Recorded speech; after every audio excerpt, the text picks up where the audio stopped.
आज हम सीखेंगे कक्षा 8वीं का गणित अध्याय 2 घातांक के अंतर्गत प्रश्नावली 2.2 के सवालों को हल करना। पहला सवाल है, निम्न को सरल कीजिए। यहाँ ए, बी, सी और डी 4 सवाल हैं। एक का ए सवाल को देखें। सवाल है 2/7 पूरे के घात 3 गुणित 1/2 पूरे के घात 3। 2/7 आधार है, यहाँ 1/2 आधार है। आधार समान नहीं है। अगर यहाँ आधार समान रहता तो हम घातांक के गुणा की क्रिया वाला नियम लगा सकते थे। क्योंकि आधार समान नहीं है तो हम इस सूत्र के तहत लें P/Q पूरे के घात m बराबर होता है P के घात m बटा Q के घात m। 2/7 पूरे के घात 3 को लिख सकते हैं हम 2 के घात 3 बटा 7 के घात 3 और 1/2 को लिख सकते हैं 1 के घात 2 के घात 3। यहाँ देखते हैं अंश में 2 के घात 3 और हर में देखते हैं 2 के घात 3। आधार 2 है, यहाँ भी आधार 2 है। आधार समान है।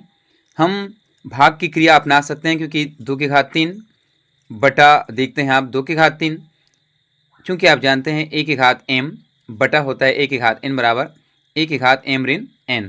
आधार समान होने की स्थिति में भाग की क्रिया में घातांक को क्या कर देते हैं, घटा देते हैं। तो यहाँ यही किया गया है। 2 के घात 3 बटा है 2 के घात 3।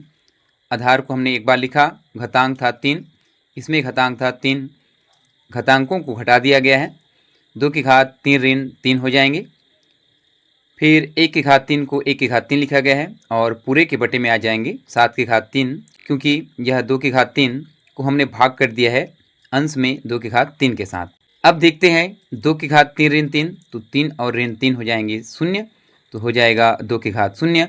1 के घात 3 करेंगे तो 1 हो जाएगा और 7 के घात 3 का मतलब है 7 का गुना 3 बार, 7 गुणित 7 गुणित 7।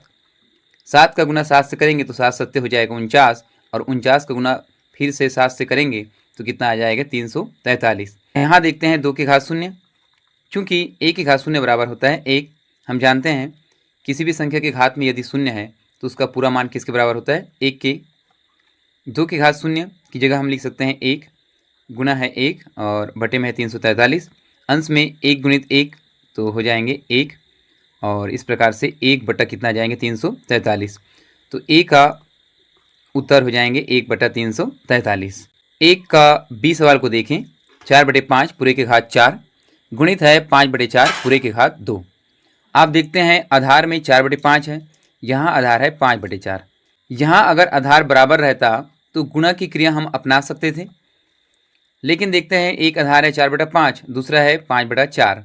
तो इस 5/4 को हम एक और सूत्र से 4/5 लिख सकते हैं।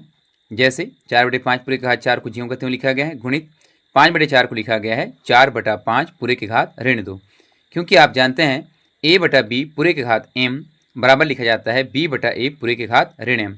अर्थात जब घातांक धनात्मक है तो उसको ऋणात्मक बनाने के लिए क्या करेंगे, जैसे 5/4 पूरे के घात 2 था तो यहाँ लिख सकते हैं उसे 4/5 पूरे के घात ऋण 2 इस सूत्र के तहत। अब आगे देखते हैं 4/5 और आधार है यहाँ भी 4/5। आप देखते हैं यहाँ आधार है 4/5 पूरे के घात 4, 4/5 पूरे के घात ऋण 2। आप देखते हैं 4/5 पूरे के घात 4 गुणित 4/5 पूरे के घात ऋण 2, मतलब आधार समान है। और आधार समान होने की स्थिति में गुणा की क्रिया में घातांक को हम क्या कर देते हैं, जोड़ देते हैं। जैसे कि आप ये सूत्र देखें, a के घात m गुणित a के घात n बराबर होता है a के घात m धन n। तो ठीक इसी प्रकार यहाँ भी कर सकते हैं हम। 4/5 आधार को हमने एक बार लिखा, घातांक है 4 तो 4 लिखा और उसको जोड़ दिया गया है किससे, ऋण 2 से। तो जोड़ते समय ध्यान देंगे यहाँ, और चूंकि ये ऋणात्मक 2 है तो यहाँ कोष्टक में लिखेंगे इसको ऋण 2 के रूप में। आगे हल करेंगे तो 4 धन कोष्टक में है ऋण 2, कोष्टक को जब तोड़ेंगे तो ये गुणा का काम करेगा और धन और ऋण का जब गुणा होगा तो कितना आ जाएंगे, ऋण। तो फिर 4 धन कोष्टक में ऋण 2, इसको हल करने पर कितना आ जाएंगे, 4 ऋण 2 और 4 ऋण 2 कितना होता है, 2। इस प्रकार 4/5 पूरे के घात कितना आ गया है, 2 और 4/5 पूरे के घात 2 को हल करेंगे तो 4 के घात 2 बटे लिख सकते हैं 5 के घात 2 और 4 के घात 2 होता है 16 और 5 के घात 2 होता है 25। तो 16/25 है यह 1 का b का जो सवाल है उसका उत्तर रहेगा। 1 का c देखते हैं। ऋण 5 पूरे के घात 3 भागित है ऋण 1/5 पूरे के घात 2। आगे हल किया गया है। ऋण 5 पूरे के घात 3 को ज्यों का त्यों लिखा गया है, भागित को भागित लिखा गया है और यहाँ कोष्टक में जो ऋण था उसको ऋण लिखा गया है, 1/5 को लिखा गया है 5/1, और जो घातांक धनात्मक 2 था उसको लिखा गया है ऋणात्मक 2 के रूप में। इसको कैसे लिखा गया होगा, क्योंकि a/b पूरे के घात m धनात्मक है, उसको ऋणात्मक बनाने के लिए करते हैं b/a पूरे के घात ऋण m। ठीक उसी प्रकार से यहाँ भी किया गया है, 1/5 है उसको लिखा गया है 5/1। तो इस स्थिति में जो घातांक 2 था वह क्या हो जाएगा, ऋणात्मक घातांक 2 के रूप में। इस सूत्र के तहत 1/5 को लिखा गया है 5/1 और घातांक 2 था उसको ऋणात्मक 2 के रूप में लिखा गया है। अब देखते हैं ऋण 5 पूरे के घात 3 भागित ऋण 5/1 पूरे के घात ऋण 2। ऋण 5/1 को सिर्फ लिखा गया है ऋण 5। आप जानते हैं कोई भी पूर्णांक संख्याओं को परिमेय संख्या के रूप में लिख सकते हैं बटे 1 करके। तो आप देखते हैं 5/1, तो इसको लिखा जा सकता है सिर्फ ऋण 5, क्योंकि ऋण 5/1 और ऋण 5 लिखने की स्थिति में इन दोनों में किसी प्रकार का कोई फर्क नहीं आता, इनके मानों में किसी प्रकार का कोई अंतर नहीं आता। अब आप देखते हैं ऋण 5 पूरे के घात 3 भागित है ऋण 5 पूरे के घात ऋण 2। यहाँ आधार ऋण 5 है, यहाँ भी आधार ऋण 5 है, आधार समान है, भाग की क्रिया हो रही है, तो घातांक को क्या कर देंगे, घटा देंगे। आप जानते हैं a के घात m भागित a के घात n बराबर होता है a के घात m ऋण n। भाग की क्रिया हो रही है तो हमने घातांक को क्या कर दिया, घटा दिया। अब आगे हल करें, ऋण 5 पूरे के घात 3 ऋण कोष्टक में ऋण 2, कोष्टक को हल करें, ऋण और ऋण का गुना हो जाएगा धन, तो हो जाएंगे ऋण 5 पूरे के घात 3 धन 2, 3 धन 2 करेंगे तो हो जाएंगे 5, ऋण 5 पूरे के घात 5, ऋण 5 को हम लिख सकते हैं ऋण 1 गुणित 5 पूरे के घात हो जाएंगे फिर 5, क्योंकि आप जानते हैं ऋण 1 को गुणा करेंगे 5 से तो कितना आएगा, ऋण 5 ही आएगा। इस प्रकार के सवाल आप प्रश्नावली 2.1 में बहुत सारे हल किए हैं।